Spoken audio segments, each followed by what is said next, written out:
The number 5 case on my list is going to go to the Chroma 3, and it's for a couple big reasons. First up, if we want to talk about the Chroma 3, it absolutely dominates in the unboxing numbers compared to its competition of the Chroma 1 and the Chroma 2. Chroma 3 blows them out of the water considering it's at a cheaper price point, it's got more demand, and we're talking about the supply. At this point, they're all relatively similar, especially Chroma 3 and Chroma 2. I see a lot of opportunity with the Chroma 3 case here, even though it's at a little bit more of an expensive price point. I would say that's the biggest disadvantage for this specific case. However, when we're talking about this case overall, the unboxing demand combined with the fact that inside of this case specifically, there is so much demand for these rare special items that you can only find in the Chroma cases, and the Chroma 3 is the cheapest option, it's unboxed the most, and it's got the most growth, especially over the long period and the short period here. I think there's so much opportunity inside of the Chroma 3 case that I think it would be a shame if you don't at least look into it. SkinSwap is today's sponsor, and they're also sponsoring you with a free bonus for signing up with the first link in the description. They're the premier place for CSGO and Rust skins, with a massive trading site and a top-of-the-line marketplace, offering you the most competitive rates out there and a massive 40% bonus when you're using that link in the description. Combine that with their top-of-the-line selling feature with many payout options, and their trading feature legitimately taking you just about a minute, and there's no reason not to sign up with that first link in the description. Talking about active duty cases, it's been getting very easy. That's because we can obviously exclude the kilowatt case. It's just way too new. Same with the dreams and nightmares and the revolution case. They're not in an investment point of view. Therefore, we're left with the recoil and the fracture case. Talking about the recoil first, it's down almost 50 to 60% in the past 6 months, which is not a good sign for an active duty case. It means this case is not ready for an investment potential in my point of view, because I think it's definitely going to layer out at a price point for a significant amount of time, and therefore I just don't see it there just yet. Talking about the fracture case, it's a little bit of an interesting story. Honestly, I don't even want to comment on it because it's so volatile right now. We don't know if this is going to be the next case removed, but the truth is it's got a massive supply behind it, and a lot of these active duty cases we mentioned time and time again are going to struggle once they get removed. We can see exactly what happened with the snake bite and how it shot up in price and nearly lost all of that. Number 4 on my list is going to go to the revolver case. Honestly, I love the revolver case. It's probably in my top 3 overall for the entire game. It's one I've followed since it was 3 cents. I have so much faith inside of this case, and the truth is it just absolutely blows away all the metrics we look at. We look at unboxing numbers, we look at supply. It is dominating inside of every respective field. The truth is the only reason it ranks at number 4 and not higher is because honestly it's a little bit expensive. We're talking at about $2, $2.50 a case. Absolutely insane price point, and therefore the ROI potential is just not as strong as some of these cheaper cases we're going to mention later on. But I really like the revolver case. I think if you're looking for a safe investment and you want something that is consistently going to be unboxed, and you're looking for something that's not going to have as much risk, as the revolver is always the first case to actually recover, I think the revolver case is exactly right for you. Now, talking about the esports cases, I actually want to start off with them for the discontinued cases. They've been on a little bit of a tear right here, potentially 15 to 20%, and considering the price point they're at, that's actually really good growth. The truth is I just don't see a lot of potential inside of this area. It's usually overall game growth that makes these move, and I think you're better off with nearly any other case investment. Now, talking about the other 3, which is Riptide, Broken Fang, and Shattered Web, honestly, not too much has really been going on inside of this area. I still think they're solid pickups if you're looking for something that's going to be super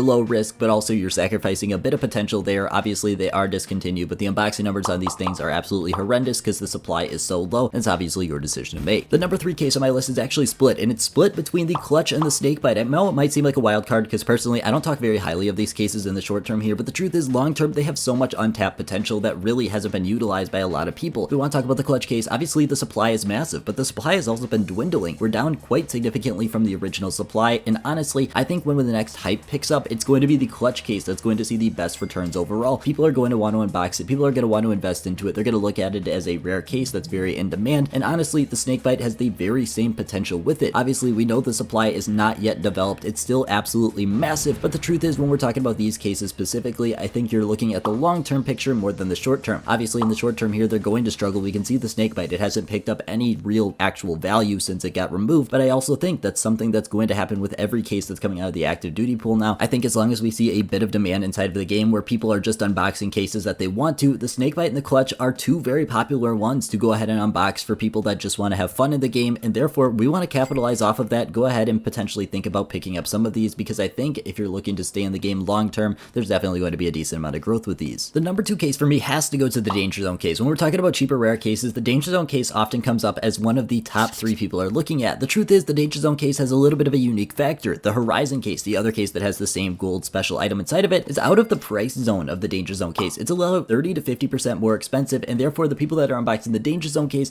are usually not the same people unboxing the Horizon case. Therefore, it's got that concentrated demand right there. When we're talking about the growth the Danger Zone case has seen, it's done definitely quite well. The unboxing numbers are definitely there for the Danger Zone case being one of the most unboxed rare cases, and when we're talking about about the supply on it, it's definitely not absolutely massive, but it's not minuscule either. It's in a good position right now, and it's got a good, healthy trajectory in my personal opinion. When we're talking about the future of this case, I definitely see it being up there as one of the better options. Talking about the best mid-tier cases that just didn't make the list, first up we got the Wildfire case. Now honestly, I really like the Wildfire case. The only thing that turns me off is the Bowie knife. If we want to talk about over the past year, it's seen good growth there. In the past month, it's seen everything we expect from a case like this. The unboxing numbers are definitely there for this case, at least in the short term here, and when we're talking about the supply overall, it's not in a massive situation. It's in a decent situation. The only problem is usually cases that have a less than desirable rare special item tend to struggle long term, and therefore it makes me hesitant to put it on this list because we don't know exactly what the Wildfire is going to do. It kind of goes in streaks, and that's not exactly the best investment we want to be making. Number 2 is going to be the Spectrum 2 case. Now honestly, I really like the Spectrum 2 case. The biggest thing comes down to the price and the demand for it. If we want to talk about it, it's at a little bit more of an expensive price of $1.50 to $2, and I honestly just don't think it holds up to the standards of the Revolver and the Chroma 3, which we mentioned earlier. If I could put it on this list, it would probably be number 6 or number 7, just because it's got a decent ROI, it's got a decent trajectory, it's just a little bit too expensive for that ROI percentage-wise for us to go ahead and see massive growth. And the last two are going to be the Gamma 1 and the Gamma 2. Now honestly, these cases are really good independently. The problem is when they're both together, and we have them both together right here, we can see exactly what happens. They nearly follow each other to a T in terms of growth, in terms of unboxing numbers, in terms of supply. There is no differentiation between Gamma 1 and Gamma 2 for most consumers. Therefore, people are just going to be choosing them randomly, and that's not exactly what we want, considering one of them is going to follow the same trajectory as the other. We want distinguished cases. Gammas are not like that, and although they're a great case, it's just not the thing we're looking for. The number 1 case on my list has to go to the Prisma 2. Prisma 2 has been absolutely dominating when we're talking about unboxing numbers. We can look at these. The rare case unboxing numbers, Prisma 2 is number 3, only behind the Clutch and the Snakebite, which obviously have massive supplies. Prisma 2 is not like that. The supply is not massive, and the demand is, and therefore it's definitely number 1. The truth is, it does have the Prisma 1 as an option and an alternative, but the truth is, it's not like the Gamma situation at all. People considerably prefer the Prisma 2 over the Prisma 1, and therefore if you have Prisma 1 as an investment, I wouldn't sell it off for the Prisma 2, but if you're looking to make new investments, the Prisma 2 is definitely there, and it's definitely something I would at least consider at the bare minimum. Now talking about some cheap cases I didn't get to hit on, CS20 is one that honestly I'm a little bit iffy about. Although the supply is definitely lower on this one, the demand is extremely low as well. Therefore you're definitely taking a little bit more of a risk than I would personally do, because you're hoping that the game is going to heat up in popularity and intensity and people are going to be going ahead and opening up this case. Definitely possible, definitely something we've seen in the past, but it's not super reliable. Now which case should you buy? If you're looking for long term, I would definitely suggest Clutch or Snakebite. These are cheaper cases right now that are going to grow, they're going to develop, and they're going to be much more profitable than they are in the current moment. If you're looking for mid to long tier, Prisma 2 is definitely going to be my go-to. We can see it right now. It's already a bit developed, but it's got so much more potential. And if you're looking for something that you're not too sure on the period of length, I would definitely check out the Revolver case. It's good at any period, although I would definitely suggest holding it for longer. It's up to you. It's your decision. That's all I got. Thank you guys so much for watching. Go